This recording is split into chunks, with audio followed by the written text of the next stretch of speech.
अस्सलाम वालेकुम नाजरीन, मैं हूं अरसलान राजपूत।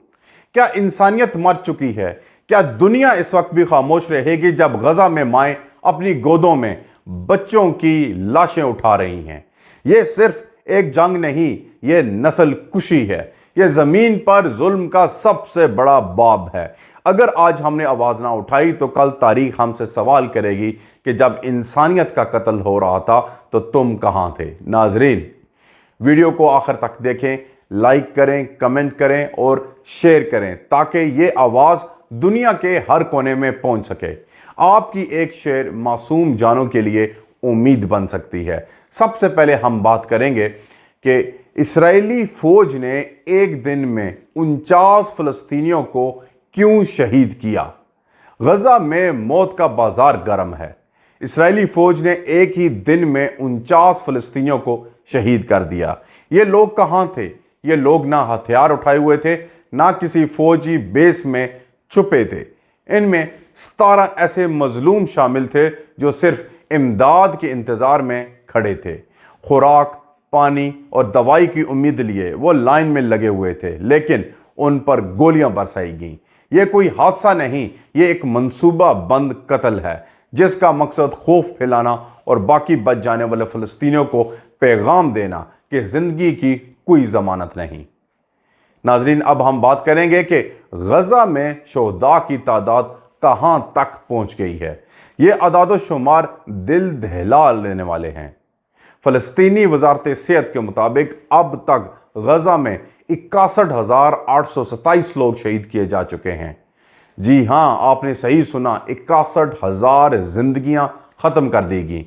ये सिर्फ आदाद नहीं, ये कहानियां हैं, ये ख्वाब हैं, ये मासूम बच्चे हैं, ये माएँ हैं, ये बूढ़े बाप हैं। और सिर्फ शोहदा ही नहीं, ज़ख्मियों की तादाद भी खौफनाक है। 1,55,275 लोग ज़ख्मी हैं और इनमें से कई अस्पतालों के बाहर ज़मीन पर पड़े हैं क्योंकि अस्पताल या तो बमबारी से तबाह हो चुके हैं या दवाई ख़त्म हो चुकी है। जब दुनिया के ममालिक अपने बजट स्पेस टेक्नोलॉजी और लग्जरी पर खर्च कर रहे हैं, गजा के बच्चे खुराक की एक प्लेट के लिए मर रहे हैं। खुराक की कमी ने इस इलाके को एक मौत के कैदखाने में बदल दिया है।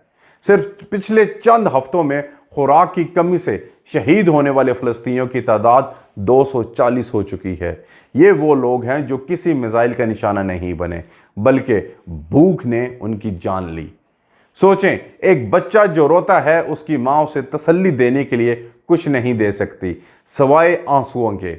ये तस्वीर दुनिया के हर ज़मीर पर एक तमाचा है। इस्राएली फौज बच्चों को क्यों निशाना बना रही है?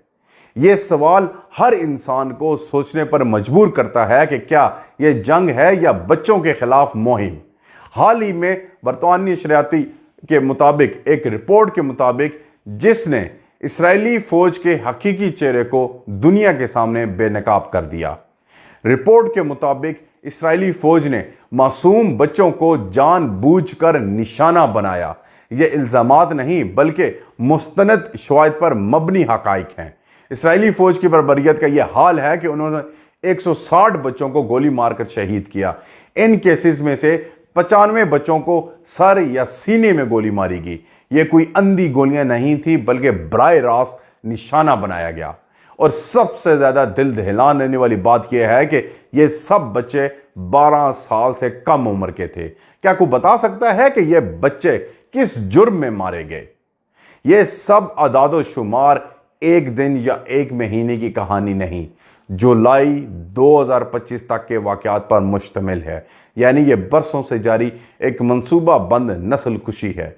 ये वो हकाइक हैं जिन्हें दुनिया देखना नहीं चाहती और इसराइल दुनिया को दिखाना नहीं चाहता। इसराइल ने गैर मुल्की सहाफ़ियों के लिए गजा के दरवाजे बंद कर दिए। क्यों? क्योंकि वो नहीं चाहता कि दुनिया इन सच्चाइयों को देखे जो आज हम बयान कर रहे हैं। इसराइल चाहता है कि दुनिया सिर्फ उसकी सुनाई हुई कहानी सुने, लेकिन सच कभी नहीं छुप सकता। रेड क्रॉस की आलमी कमेटी ने कहा कि दुनिया इस किस्म की जंग को कबूल नहीं कर सकती जिसमें बच्चों को इस तरह कत्ल करने की इजाज़त हो।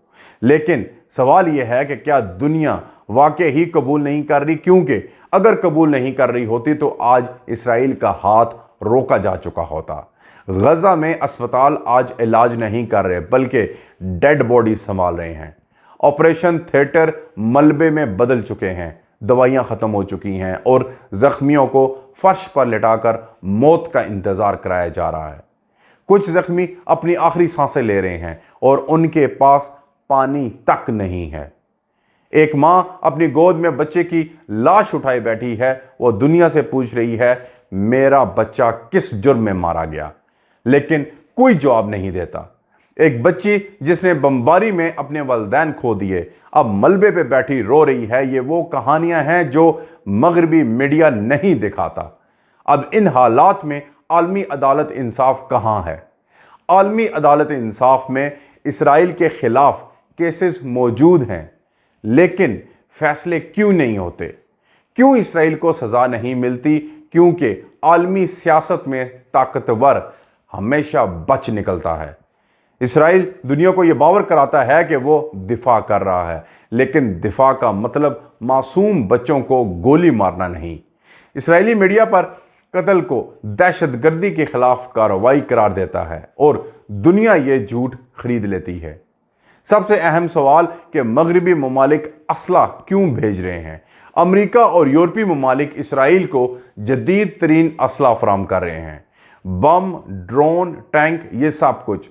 सवाल यह है कि यह सब इसलिए दिया जा रहा है कि बच्चों के जिस्म छलनी किए जाएं। अगर यह जुल्म ना रुका तो सिर्फ गजा नहीं, पूरा मशरक़ वुस्ता आग में जल सकता है। यह जंग किसी वक्त खित्ते की सबसे बड़ी जंग बन सकती है। नाजरीन, अगर आप समझते हैं कि यह जुल्म रुकना चाहिए तो इस वीडियो को शेयर करें, अपनी राय कमेंट्स में ज़रूर दें और हमारे चैनल को सब्सक्राइब करें ताकि हम सच्चाई की ये जंग लड़ते रहें। आपकी आवाज़ हमारे लिए बहुत अहम है। मिलेंगे नेक्स्ट वीडियो में, तब तक के लिए अल्लाह हाफिज़।